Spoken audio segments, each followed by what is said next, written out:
Pattaya Beach, Thailand, February 19, 1971, 11:47 p.m. The tide is low, the sand is wet and grey under a half moon. A bonfire crackles 30 meters from the waterline, driftwood, bamboo, gasoline-soaked rags burning blue-orange against the dark. The smoke rises straight up because there is no wind tonight, just the slow lap of the Gulf of Thailand against the shoreline, just the saxophone, 200 meters up the beach, drifting from a Patpong-style bar, where American servicemen on R&R from Utapao Air Base are drinking themselves into a forgetting they will never quite achieve. 6 Thai men sit around the bonfire on overturned wooden crates, silk shirts unbuttoned at the throat, gold watches catching the firelight, cigarettes glowing red between their fingers. They are not laughing, they are not smiling, they are waiting. A 7th man sits across from them, white, short-sleeve shirt, black slacks rolled to the knee, bare feet pressed into the cool sand, no watch, no jewelry, a wooden bowl of mango slices in his lap.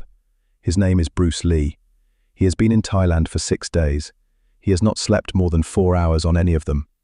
20 meters back from the bonfire, in the deep shadow where the palm trees meet the sand, a man is standing. 7 foot 1 inch tall, 280 pounds. His shoulders nearly block the moonlight behind him. His arms hang at his sides. He is breathing slowly through his mouth. His name is Somchai Pradit. He used to fight at Lumpinee Stadium in Bangkok. 47 wins, 3 losses, all by knockout. Then they suspended him in 1969. Cocaine in his bloodstream after a fight in this same town, Pattaya, 2 kilometers up this same beach. The Lumpinee board banned him for life. He has been working as an enforcer for the men around the bonfire ever since. In 9 minutes, Somchai will walk down across that sand. He will lift Bruce Lee off his feet by the shirt collar. He will hold him in the air like a child's coat on a hook. In 90 seconds after that, Somchai will be on his back in the wet sand, eyes open, conscious, breathing, but unable to stand for the next 11 minutes. There were 6 witnesses on that beach. None of them spoke about it for 38 years. The youngest distributor, a man named Prasert Wongchai, 26 years old that night, finally told the story to a Bangkok Post reporter in 2009. He was dying of liver cancer. He wanted someone to know. This is what he said. To understand what happened on that beach, you have to understand Thailand in February 1971.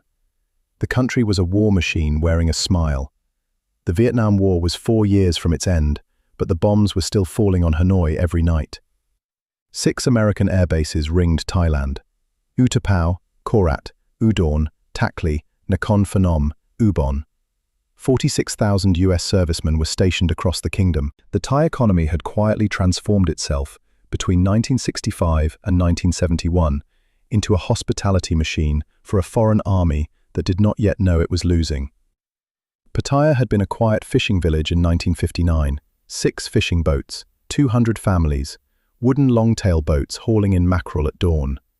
By 1971, 12 years later, it was a coastal R&R capital, a 30-mile strip of bars, brothels, beach hotels, and back-alley gambling dens, all of it built on American dollars in 12 short years. The fishermen who had once lived in those wooden houses had moved inland. Their daughters served drinks in the bars. Their sons drove taxi tuk-tuks for visiting sergeants. Underneath the neon, a different economy ran. Heroin from the Golden Triangle moved through Pattaya's small fishing harbour in lacquer boxes labelled handicrafts. Thai film studios laundered American R&R money through movie production deals. Muay Thai promoters took bets that would have been illegal anywhere else in the world. The men who ran all 3 industries often sat around the same bonfires. Bruce Lee had arrived in Bangkok on February 13. He was 30 years old. He had finished his last American television work, a guest appearance on Long Street, 3 weeks earlier. He had signed a 2-picture contract with Raymond Chow's new Hong Kong studio, Golden Harvest, in October 1970. The first film was The Big Boss. Pre-production was scheduled to begin in Pak Chong, 200 kilometers north of Bangkok, on March 1st. Lee had come to Thailand early for a different reason. The Thai film distribution rights for The Big Boss had not been finalized. Raymond Chow had asked him to handle the meeting personally. "Bruce, you understand these men better than I do. They will respect you more than they will respect a producer. Go for me." Lee had agreed. He always agreed when Raymond Chow asked. Chow had taken a chance on him when no one else in Hong Kong would. Shaw Brothers had passed. Cathay had passed. Chow had offered him $15,000 per picture and a small percentage of the gross. It was the smallest contract in Hong Kong cinema. It was also the only one that had been offered to Bruce Lee in 1970. He had checked into the Erawan Hotel in Bangkok on the night of February 13, Suite 412. He had trained every morning in the small park across from the hotel. Calisthenics, shadow boxing, the running he had done every morning since 1959. He had eaten 2 meals a day at a Chinese restaurant on Siloam Road, owned by a Hong Kong family who would not let him pay. He had read 3 books that week: Krishnamurti's The First and Last Freedom, Alan Watts's The Way of Zen, and a Thai phrase book he had bought at the airport. The film distributor meeting was set for the night of February 19, a Friday. The location was unusual. The distributors had not invited Lee to a hotel restaurant or a private dining room. They had told him to take a hired car from Bangkok to Pattaya, a 3-hour drive south down Sukhumvit Road, past rice paddies, past coconut plantations, past military checkpoints where Thai soldiers waved through the black Mercedes-Benz without checking papers. They had told him to come alone. They had told him to meet them on the beach behind the Nipa Lodge Hotel at 11:30 p.m. Bring no one. We will have a fire. We will have whiskey. We will talk like brothers under the stars. Lee did not drink whiskey. Lee did not consider these men his brothers. But Lee understood the message inside the message. The location was the negotiation. The beach at midnight was a stage. They wanted him isolated, far from his hotel, far from witnesses, far from any phone, far from anyone who might recognize his name. The man who had set the meeting, a senior distributor named Wirote Chanthavong, 52 years old, 3-time bankrupt, twice pardoned by royal decree, had a long history of intimidating foreign business partners by hosting them at venues where physical threat was implied without being spoken. Wirote's beach meetings in Pattaya between 1965 and 1971 had hosted 17 such negotiations. 16 of them had ended with the foreign parties signing terms 10 to 30% worse than the offer they had walked in expecting. The 17th meeting was scheduled for 11:30 p.m. on February 19, 1971. The foreign party was Bruce Lee. The distributors expected the same outcome as the previous 16 meetings. They had ordered Somchai Pradit, their 7'1" enforcer, a man whom they had rescued from gutter alcoholism in late 1969, to wait in the palm tree shadow 20 meters back from the bonfire. They had instructed him to walk down to the fire only if Lee refused their revised terms. They had not told him who Bruce Lee was. They had told him only that Lee was a small Chinese movie star from Hong Kong who thinks he can fight. Somchai had laughed. He had been laughing on and off for 15 months at small Chinese movie stars and Hong Kong businessmen and Japanese investors. None of them had ever lasted more than 4 seconds in his fist. None of them had ever even tried to last. Somchai expected Bruce Lee to be the 17th. He was wrong about that. He was wrong about that in a way he would think about for the next 36 years of his life.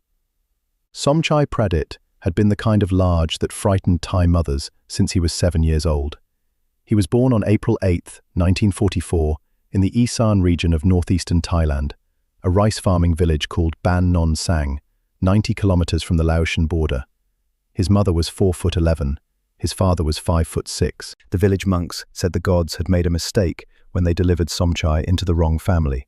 By the age of 7, he was already taller than his mother. By 12, he was 6'2". By 16, he had reached 6'11", and his family could no longer feed him. The village had a saying about Somchai that the monks repeated for years. Praput hai dek ni mai tuk krop krua. The Buddha gave this child the wrong household. Somchai was not a violent boy. He was, by every account from Ban Non Sang, a quiet child. He carried sacks of rice from the threshing floor to the storage hut for his neighbors because his arms could carry 2 sacks at once, where another man could carry only 1. He did not fight other children because he did not have to. The other children left him alone. They were not afraid of him exactly. They were simply unable to imagine him as their equal in any childhood game. He grew up alone, in the largest body any of them had ever seen, eating twice as much rice as his father and 3 times as much as his mother, watching his family slip slowly into the kind of rural debt that ends in Bangkok. A boxing scout from Korat saw him carrying 2 sacks of rice, 100 pounds each, one over each shoulder, at the village market in 1961. The scout drove Somchai to Bangkok in the back of a cement truck. He had no shoes. He had 1 shirt. He had 3 baht in his pocket from his mother, a piece of folded paper currency she had hidden under the family altar for 9 years against an emergency that had finally come. Within 9 months, Somchai had won his first 6 fights at Muay Stadium, 3 of them in the first round. The Bangkok newspapers wrote about him for the first time in March 1962, a small article on page 7 of the Daily News. They called him Yak Cow, the White Giant, though his skin was ice-and dark, like every other farm boy from the northeast. The nickname was about his size, not his color. There were no fighters in Thailand his size. There had never been. By 1964, he was fighting at Lumpinee, the most prestigious stadium in Thailand, owned by the Royal Thai Army since 1956. By 1966, he was the country's most feared heavyweight Muay Thai fighter. 47 straight wins. He sent 31 opponents to the hospital. 2 of them never fought again. One of them, a Burmese fighter named Kyo So, who had crossed the border to challenge Somchai for 1,000 baht purse, never fully recovered the use of his left arm. Somchai sent half of every purse home to Ban Non Sang. He paid for a new well in the village. He paid for the temple roof to be retiled. He paid for his 3 younger sisters to attend secondary school in Khon Kaen. His mother stopped wearing the same patched cotton dress she had worn for 15 years. His father bought his first pair of leather shoes at the age of 48. For 5 years, Somchai Pradit was a hero of Isan. Then came the fight in Pattaya. November 14, 1969. A money fight against a French kickboxer named Henri Tessier, brought in by the Patpong gambling syndicate. Somchai won in the second round, a left kick to the temple, the same kick he had used to end 19 of his previous fights. Henri Tessier was unconscious for 42 minutes. He woke in a Bangkok hospital. He was flown back to Marseille 3 days later. He never fought again. After the fight, the syndicate's doctor took blood samples from Somchai. Cocaine. Standard for Pattaya money fights. Half the heavyweights in Thailand were taking cocaine before their bouts in 1969. The syndicate provided it. The fighters took it. The doctors looked the other way. But Somchai had become inconvenient by 1969. He had refused to throw a fight in Chiang Mai 3 weeks earlier, a deliberate loss that the syndicate had paid him 40,000 baht to take. He had given the money back. He had won the fight in the first round. He had embarrassed the wrong Royal Thai Army colonel at a charity event in October 1969 by not bowing low enough during a ceremonial photograph. The Lumpinee board needed a reason to remove him. The cocaine test gave them one. Lifetime ban. November 30th, 1969. 2 days before his 25th birthday. For 6 months, Somchai drank. He slept on the beach in Pattaya. He ate from the back doors of restaurants, where the cooks remembered his face from the newspapers and slipped him bowls of broken rice soup at midnight. His weight dropped from 290 pounds to 240. His mother died in May 1970. The village said it was tuberculosis, but everyone knew it was shame. He did not return to Ban Non Sang for the funeral. He could not bear to be seen by his sisters in the state he had become. Wirot Chanthavong found him in October 1970, sleeping under a tarp behind a bar on Soi 6 in Pattaya. Wirot needed an enforcer. Wirot needed someone whose mere appearance would close negotiations. Wirot bought Somchai a meal at a restaurant in Chonburi, a hot bowl of cow tom that Somchai ate so quickly he made himself sick, and made him an offer. 20,000 baht a month, a small house in Pattaya, new clothes, new shoes. One job: stand where Wirot tells you to stand. Walk forward when Wirot tells you to walk forward. Lift a man off his feet when Wirot signals you to lift. Somchai had taken the offer. His sisters were still in school. The family well needed repairs. The temple roof had begun to leak again. He needed money. He needed it fast. He had no other skills except the size of his body and the violence in his hands. By February 1971, he had performed the lift 16 times. 16 Western businessmen, 16 Hong Kong producers, 16 Japanese investors, all of them lifted by the collar, 2 feet off the ground, and held in the air until they signed Wirot's revised terms. None of them had ever fought back. None of them had ever even tried. Now, Somchai stood 20 meters back from the bonfire on Pattaya beach. The breeze from the Gulf of Thailand pulled at his loose linen shirt. He watched the small Chinese man across the fire from Wirot. The small Chinese man was eating mango, slowly, with his fingers, a wooden bowl in his lap. He looked like a tourist who had wandered into the wrong meeting. Somchai exhaled. This would be an easy lift. The Chinese man was small, maybe 140 pounds. Wirot would speak. The Chinese man would refuse. Somchai would walk down. He would grab the collar. The Chinese man would dangle in the air. He would sign whatever Wirot put in front of him. It would take 90 seconds. In Somchai's mind, that 90 seconds was the lift, the dangle, the signature, and the release. In reality, that 90 seconds would be something else entirely. Wirot Chantavong opened the negotiation at 11:34 p.m. He spoke in slow, careful English. He had learned English at a Catholic mission school in Chiang Rai in the 1930s. His accent was British Thai, softer than Bangkok English, with rolled R's and dropped final consonants. Mr. Lee, we are honored. We have read about your work, your television show in America, The Green Hornet. Very impressive, very fast. Bruce Lee nodded. He set the mango bowl down in the sand beside his bare right foot. He wiped his fingers on a folded white handkerchief he had brought in his pocket. Thank you, Kun Wirot. We have prepared a contract for the Thai distribution of your film, The Big Boss. We have read Mr. Chow's proposed terms. Yes, we have made some adjustments. Wirot handed Bruce Lee a single sheet of paper. The original contract was 3 pages, drafted carefully by Raymond Chow's lawyer in Hong Kong over 4 weeks. The replacement contract was 1 page, drafted that morning by Wirot's nephew on a typewriter that was missing the letter K. Bruce Lee took it. He read it by the light of the bonfire. The flame moved across his face. He read it once. He read it again. He set it down on the sand beside the mango bowl. Kun Wirot. The original contract guaranteed Golden Harvest 45% of the Thai gross. This document offers 15%. Times are difficult, Mr. Lee. The Thai market is small. The American war takes our resources. The original contract guaranteed exclusive Thai theatrical rights for 5 years. This document offers 1 year. The exhibitors must have flexibility.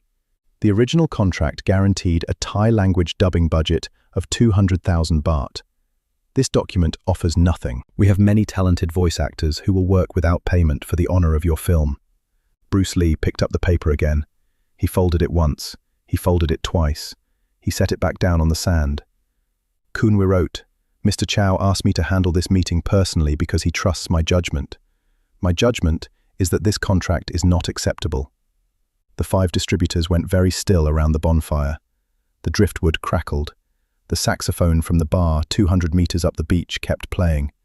Tenderly, by Sarah Vaughan, drifting across the sand on the night wind. Wirot Chantavong took a long drag from his cigarette. He exhaled slowly. The smoke moved sideways in the air for a moment before it disappeared. He looked past Bruce Lee, past the bonfire, into the deep palm tree shadow 20 meters back, where Somchai Pradit was standing.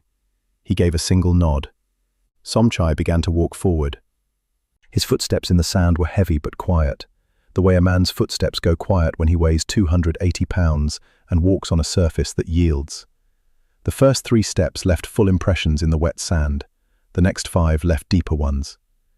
Bruce Lee did not turn around. He did not need to. He had heard the footsteps in the sand the moment Somchai shifted his weight. He had heard the breathing, slow, deep, the breathing of a man who weighed 280 pounds, from 20 meters away. Lee had known Somchai was there since he had sat down at the bonfire 40 minutes earlier. Lee did not move. He simply reached down. He picked up another piece of mango from the wooden bowl. He placed it in his mouth. He chewed slowly. He swallowed. The mango was a Nam Dok Mai variety, sweet, slightly fibrous, the kind that grew in orchards south of Bangkok and arrived at Pattaya markets every morning by truck. Lee had eaten this same kind of mango at the Erawan Hotel breakfast every morning for the past 6 days. The footsteps came closer. 15 meters, 10 meters, 5 meters. Wirot spoke again. His voice was softer now, almost regretful. Mr. Lee, I would ask you to reconsider the contract. Kun Somchai is here to make sure our discussion remains productive. Bruce Lee did not turn around. He spoke softly, in English, to Wirot. But also, Wirot understood later, to the man who was now standing 2 meters behind his back. Kun Wirot, I have one question. May I ask it before your friend continues? Wirot raised an eyebrow. Of course, Mr. Lee. Has Kun Somchai ever lifted a man who fought back? Wirot did not answer. Somchai stopped walking. He was now 1 meter behind Bruce Lee's right shoulder. His shadow fell across the sand in front of the bonfire, a long, dark column with the firelight on either side of it. The shadow extended 12 feet across the sand. It reached almost to the waterline. Bruce Lee tilted his head slightly. He looked up at the half-moon over the Gulf of Thailand. He smiled, a very small smile. Not for the distributors, not for Somchai, for himself. Then he set the mango bowl aside, and he stood up. Somchai Pradit grabbed Bruce Lee's collar with his right hand at 11:38 p.m. The lift was practiced. It was the same lift Somchai had performed 16 times since October 1970. He stepped behind Bruce Lee. He bunched the white shirt's collar in his enormous fist. He straightened his arm. Bruce Lee left the sand. His bare feet rose 6 inches, then 9 inches, then 12 inches. Then they kept rising. Somchai's arm was 3 feet longer than the average Thai man's arm. When he lifted high. Bruce Lee's bare feet now hung 2 feet above the wet sand. His weight, 138 pounds, dangled from his shirt collar like a child's coat on a hook. Around the bonfire, the 5 distributors began to smile. Wirot Chantavong tapped his cigarette against the rim of his glass. The youngest distributor, Prasert Wongchai, 26 years old, would later say in the 2009 Bangkok Post interview that this was the moment he expected the meeting to end. Lee would sign, Prasert said. They always sign. Once Kun Somchai has them in the air, they sign. I had seen it 9 times by then. Each time the man would kick his legs and grab Kun Somchai's wrist and beg in whatever language he spoke. Each time he would sign within 30 seconds. Each time we would drive home and have whiskey at Kun Wirot's house and laugh about how foreigners did not understand Thailand. But Bruce Lee did not reach for the contract. Lee did something Prasert had never seen any of the previous 16 men do. Lee relaxed. He let his arms hang. He let his shoulders drop. He let his head tilt forward, slightly, as if he were a man being weighed at a doctor's office. He looked at his bare feet. He looked at the sand below his bare feet. He looked at the bonfire reflected in the wet sand. He took a slow breath. 4 seconds in, 6 seconds out. The breath was the same breath Joe Louis had watched in a Las Vegas basement gym 92 days earlier. The breath of a man at rest. Somchai held him there. Somchai had performed the lift 16 times. Each previous time, the lifted man had grabbed Somchai's wrist with both hands. Each previous time, the lifted man had kicked his legs in the air. Each previous time, the lifted man had begged, or threatened, or wept, or signed. Bruce Lee did none of those things. Bruce Lee waited. Around the bonfire, the smiles on the 5 distributors began to fade. 3 seconds passed. 5 seconds passed. 8 seconds passed. The saxophone 200 meters up the beach played the bridge of Tenderly, the moment Sarah Vaughan's voice would have entered if anyone in 1971 had been listening to the song properly. Behind that, faintly, an American voice laughed once, and then went silent. At 10 seconds, Somchai began to feel something he had not felt in any of the previous 16 lifts. He began to feel weight. His right arm, fully extended, 280 pounds of muscle, was holding 138 pounds of dead weight at full extension. The leverage was wrong. The angle was wrong. Somchai had always lifted men who fought back, who scrambled, who pushed against him and shifted their weight forward into his grip. That instinctive struggle had transferred their weight onto his shoulder. Bruce Lee's weight had transferred nowhere. It hung straight down from the shirt collar. The full force of gravity was pulling on Somchai's right deltoid, his right rotator cuff, his right elbow, his right wrist. Every joint in his arm was bearing the load it had been designed to share with the muscles of the man below. But there was no man below. There was only weight. At 15 seconds, Somchai's right shoulder began to tremble. At 20 seconds, his elbow locked. At 25 seconds, The muscle fibers in his right rotator cuff began to fail in microscopic tears. Somchai had been a Muay Thai fighter for 9 years. He knew the feeling of a muscle beginning to tear. He had felt it in his hamstring during a fight in Korat in 1965. He had felt it in his pectoral during a sparring session at Lumpinee in 1967. He knew the feeling now in his right shoulder, and he knew exactly how many seconds he had before the tear became a full rupture. He had perhaps 15 more seconds. Somchai had never held a man in the air for more than 4 seconds in any of the previous 16 lifts. He had never been trained to hold a man for 30. Bruce Lee opened his eyes. He looked over his right shoulder. His eyes met Somchai's eyes. They were perhaps 8 inches apart. Bruce Lee was still hanging from his shirt collar. His feet were still 2 feet off the sand. But his eyes were calm. His face was calm. His breath was calm. The bonfire light moved across his cheekbone. He spoke to Somchai, in English, quietly. The 5 distributors heard him perfectly through the silence of the bonfire. "Brother, your shoulder is going to tear in 14 seconds. I can stop it if you let me down now." Somchai did not understand the English words, but he understood the tone, and he understood, in the deepest part of his fighter's brain, that the man hanging from his fist was not afraid. For the first time in his 34 professional fights, Somchai Pradit felt fear. Somchai did not let Bruce Lee down. He could not. Wirot Chanthavong was watching. 5 distributors were watching. The bonfire was watching. The Gulf of Thailand was watching. The half moon was watching. To lower Bruce Lee back to the sand without a signature on the contract was to lose. And Somchai Pradit, in his entire life, had never lost without being knocked unconscious first. So at the 30-second mark of the lift, Somchai did the only thing he could do. He squeezed harder. His enormous right fist tightened on Bruce Lee's white shirt collar. The cotton fabric began to tear. The shirt seam at the back of Lee's neck, sewn by a Hong Kong tailor named Ah Wing in November 1970, split 4 inches under the pressure. Bruce Lee felt the shirt give. This was the moment. Lee had been waiting for it for 32 seconds. He had counted on it. What happened next took 90 seconds total, but the first 16 of those seconds were the only ones that mattered. The other 74 were the descent and the aftermath. Prasit Wongchai, the 26-year-old distributor, would later describe it in the 2009 Bangkok Post interview as the fastest 16 seconds I have ever witnessed in my life.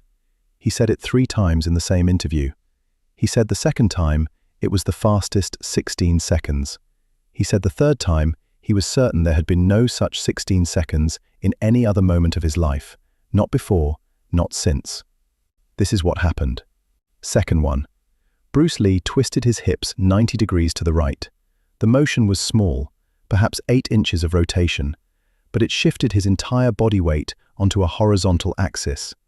He was no longer hanging vertically from Somchai's grip. He was now hanging horizontally, like a swinging pendulum at the bottom of its arc. Second 2. Lee's left hand rose. It moved in a path so direct it looked like a single straight line. The fingertips reached Somchai's right elbow joint, the inside of the elbow, the soft tissue protected by skin, where the brachial artery runs 3 centimeters below the surface. Lee's fingertips touched 2 specific pressure points the Wing Chun masters of Foshan had named in 1830. The points were called Wanzhong and Quzhe in classical Chinese medicine. They were the same points an acupuncturist would use to treat tennis elbow. Used in reverse, with sharp pressure rather than gentle pressure, they produced a different effect. Second 3. Lee pressed. He did not strike. He did not punch. He pressed, with 3 fingertips, perhaps 11 pounds of pressure, in exactly the right 2 locations. Somchai's right arm went numb from the elbow down. His enormous fist released Bruce Lee's collar involuntarily. Not by choice, not by command. By the simple biological fact that his hand had stopped receiving signals from his brain. Second 4. Bruce Lee dropped 2 feet. His bare feet touched the sand. He did not stumble. He did not fall.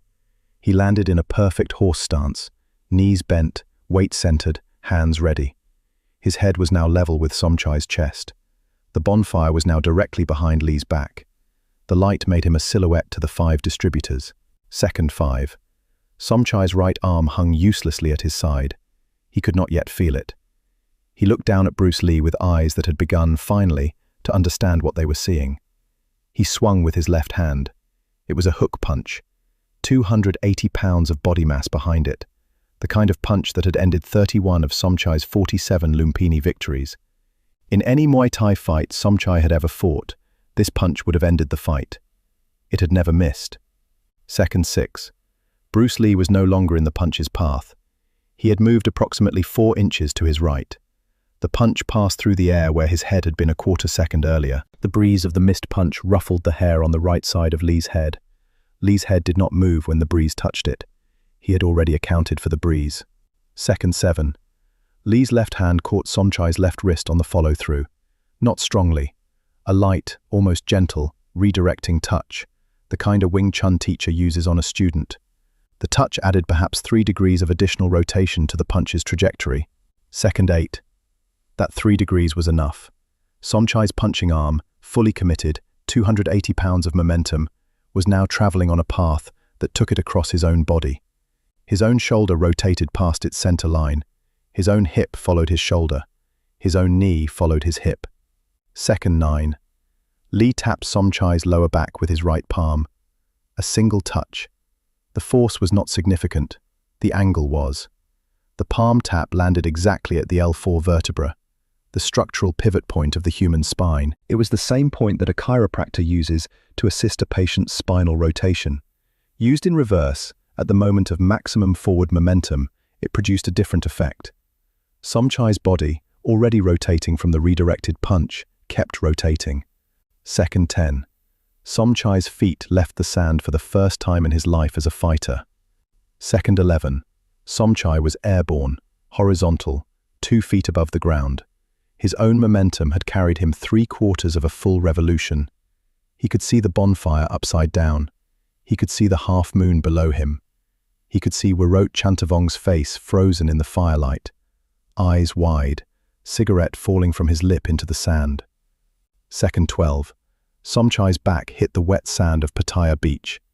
The impact created a flat, dull sound, not the sharp crack of a body hitting concrete, but the heavy thud of a large weight striking a yielding surface. The bonfire did not flicker. The saxophone 200 meters up the beach did not stop. Sarah Vaughan's Tenderly kept playing. The Gulf of Thailand kept lapping at the shore. Second 13. Somchai's eyes were open. He was conscious. His right arm was still numb. His left shoulder had been wrenched from its rotator cuff socket, not fully dislocated, but partially separated, what doctors would later call a grade 2 acromioclavicular sprain.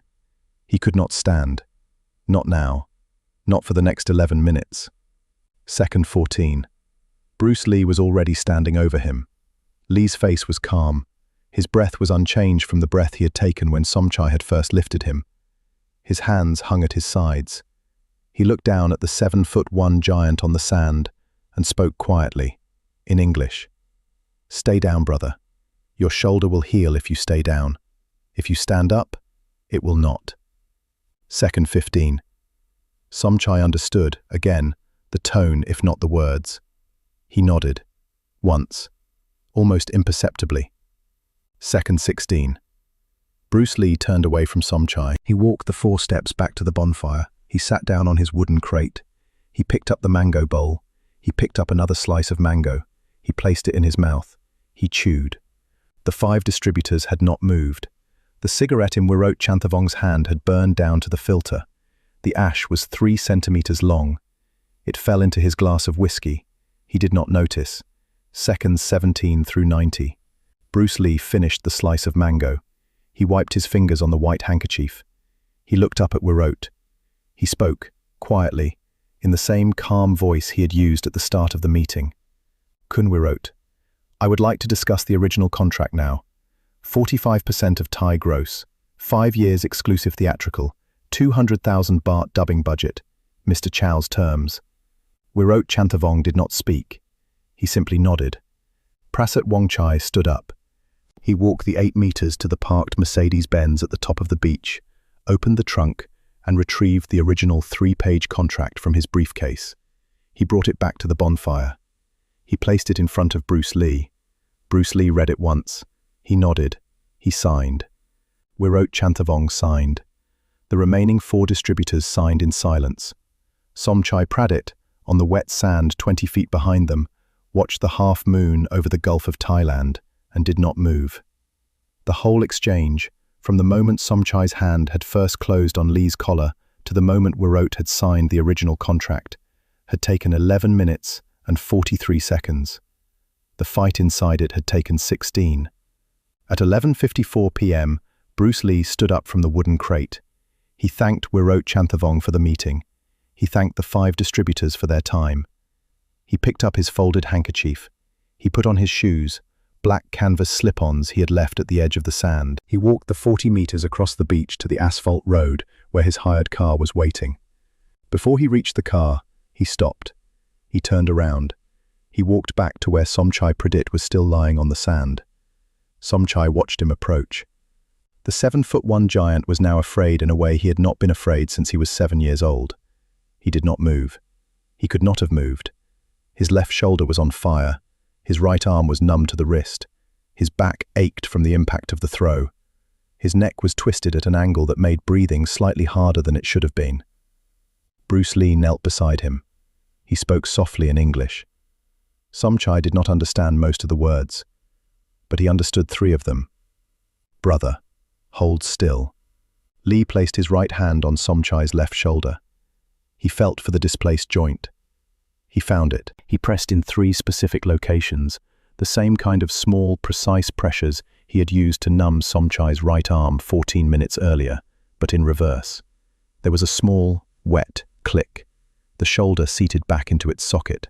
Somchai gasped. The fire in his shoulder dimmed by half. Lee then took Somchai's numb right wrist. He pressed 2 more points on the inside of the elbow.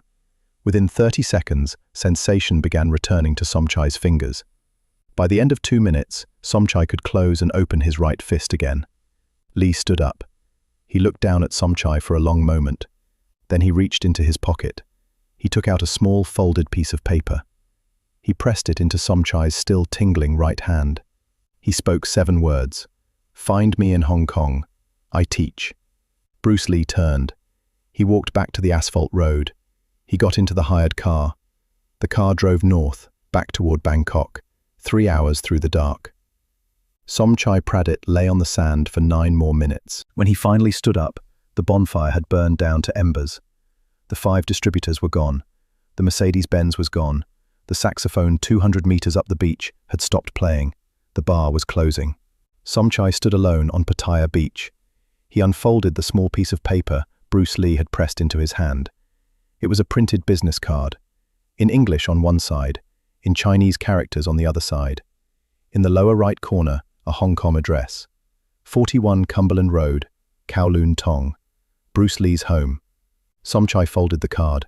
He placed it in his shirt pocket. He walked back to his rented room above the noodle shop on Soi 6 in Pattaya. He sat on the floor for the rest of the night. He did not sleep. In the morning, he packed 2 shirts and 2 pairs of pants into a canvas bag. He took the bus from Pattaya to Bangkok. He took another bus to Don Muang Airport. He sold his gold Lumpinee Stadium ring, the one he had been awarded for his 40th professional victory in 1968, to a pawn shop near the airport for 8,000 baht. He bought a one-way ticket to Hong Kong on Cathay Pacific Flight 410. He arrived at Kai Tak Airport at 8:14 p.m. on February 21, 1971. He took a taxi to 41 Cumberland Road. The taxi driver did not believe him at first. The address was in Kowloon Tong, an expensive neighborhood. The man in the back seat was a giant Thai with no luggage. The driver charged him double. Somchai paid without arguing. He had not slept in 2 nights. He had not eaten since the bus stop in Bangkok. He could feel the residual pain in his left shoulder. He could feel the residual numbness in his right hand. He stood at the gate of 41 Cumberland Road for 11 minutes before he rang the bell. Bruce Lee opened the door himself. Somchai stood on the doorstep. 7 feet 1 inch tall, 280 pounds, holding a canvas bag with 2 shirts inside. He bowed. Bruce Lee bowed back.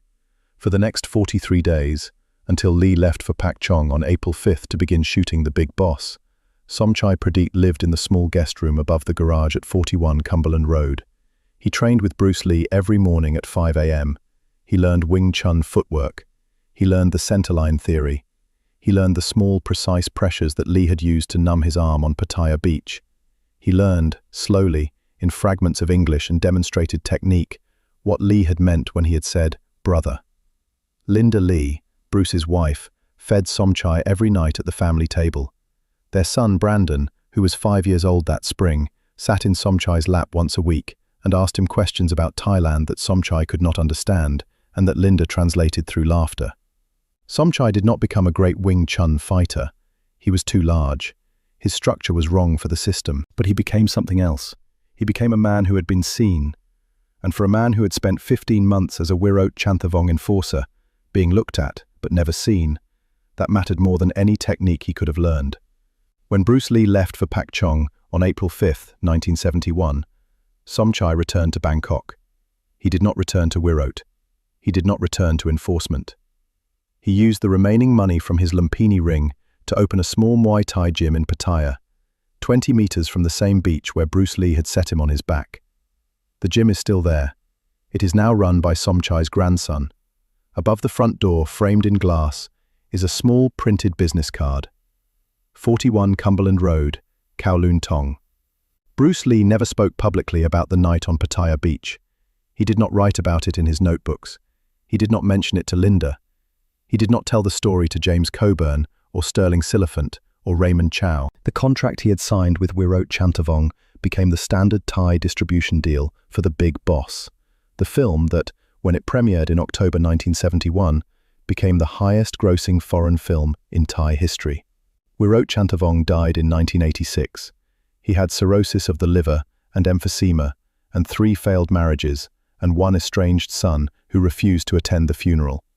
His 5 distributors signed contracts on identical terms with every Hong Kong studio that came to Thailand for the next 15 years. None of those contracts were ever renegotiated by force. None of the distributors ever brought another enforcer to a beach meeting. Somchai Pradit died in 2007 of a heart attack at the age of 63.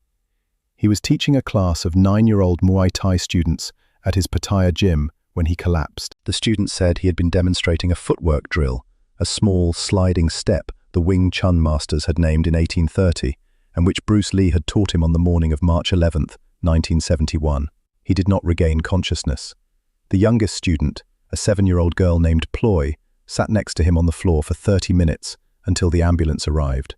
Prasat Wongchai, the 26-year-old distributor who had retrieved the original contract from the Mercedes-Benz, became a distinguished Thai film producer. He won a Thai Film Association Lifetime Achievement Award in 2003.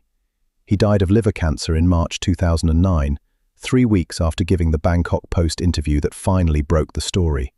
The reporter who interviewed Prasat was named Suthichai Yoon. He published the full article on April 17, 2009. The Thai government did not deny it.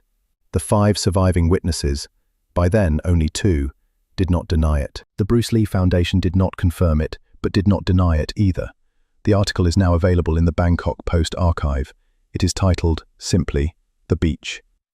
In the article, Prasat Wongchai gave the Bangkok Post one quote that has been repeated in every subsequent telling of the story.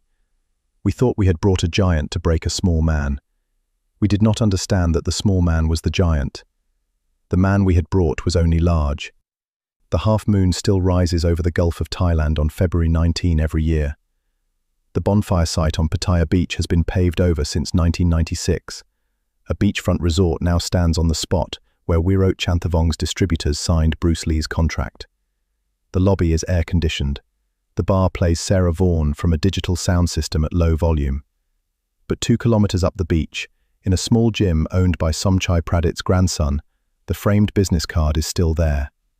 The address is still readable. 41 Cumberland Road, Kowloon Tong. Below it, in the grandson's careful Thai handwriting, a single line has been added. "Kun Bruce called my grandfather brother." That was enough. 16 seconds, 90 seconds, 11 minutes, 43 days, 38 years of silence. One night on Pattaya Beach. Giants recognize giants.